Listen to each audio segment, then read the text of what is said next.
Welcome to the Cat Kanavos Show on New Earth TV, everyone. I'm your host, Cat Kanavos.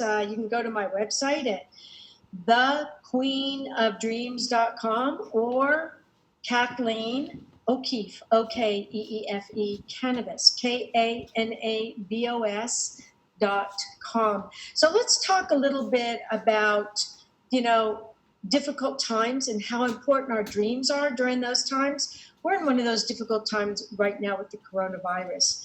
And our dreams can actually be nightmares. But believe it or not, nightmares can be a gift in disguise. So let's talk about that. What does that mean? Our nightmares wake us up to tell us that there is some very important information that our inner selves, our spirit guides, our guardian angels, our deceased loved ones want us to remember. It's very easy to forget a lovely, happy little dream, but it's really hard to forget a frightening nightmare.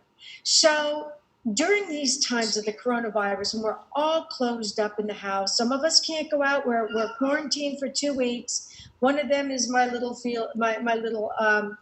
cat here, Loki. He's very unhappy because he's not been able to go out and play, so he's in the process of ripping all my papers down.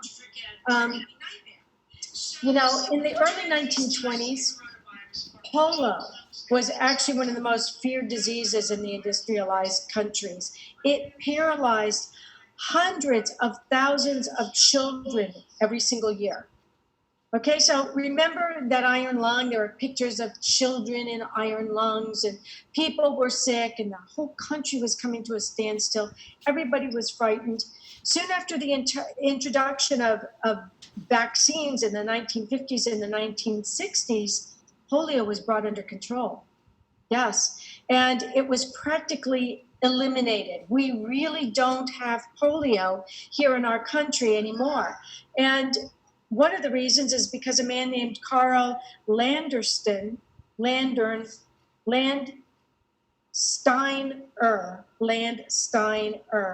and Erwin Popper discovered the polio virus, just like we're going with the coronavirus now. They discovered it in 1908.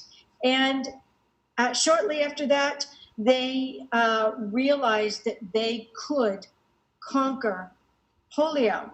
Then we came out with tuberculosis. Remember tuberculosis? Oh yeah, the tuberculosis also had where everybody was put away.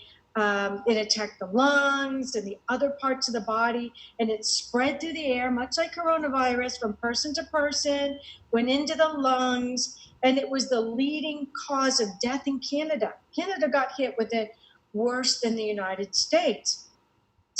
And German scientist Robert Knoch Koch in 1882 started to discover the cure for it. It was called consumption. Remember that? During a lot of the old Western movies, I think many of the people in there talked about how their loved ones died of consumption. Even Doc Holliday had consumption. That was tuberculosis. It was horrible. They even put people into institutions with tuberculosis to keep them away from the public. And now tuberculosis is practically wiped out.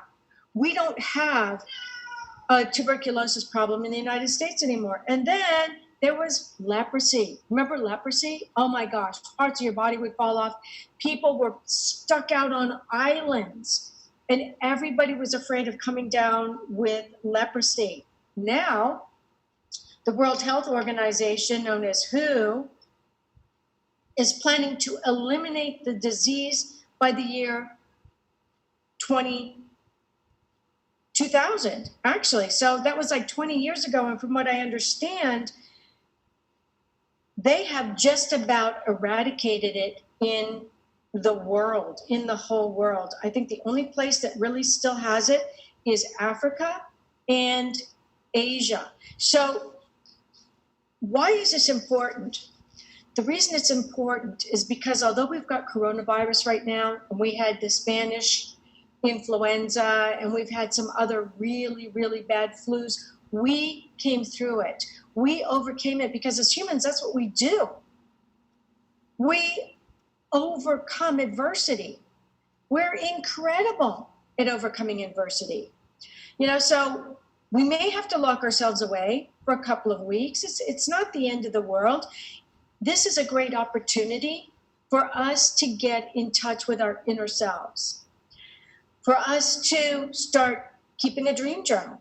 Write down your dreams, because it's a way our inner selves speak to us, and it's also a way our deceased loved ones can speak with us and give us guidance.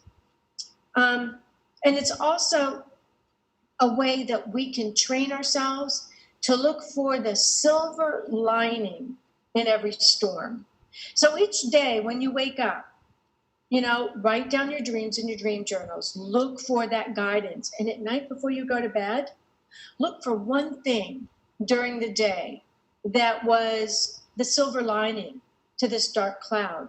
Was it something you learned? Was it a joke you heard? A joke that my husband and I got in our emails was a whole bunch of other beer bottles with masks on facing a bottle of Corona beer.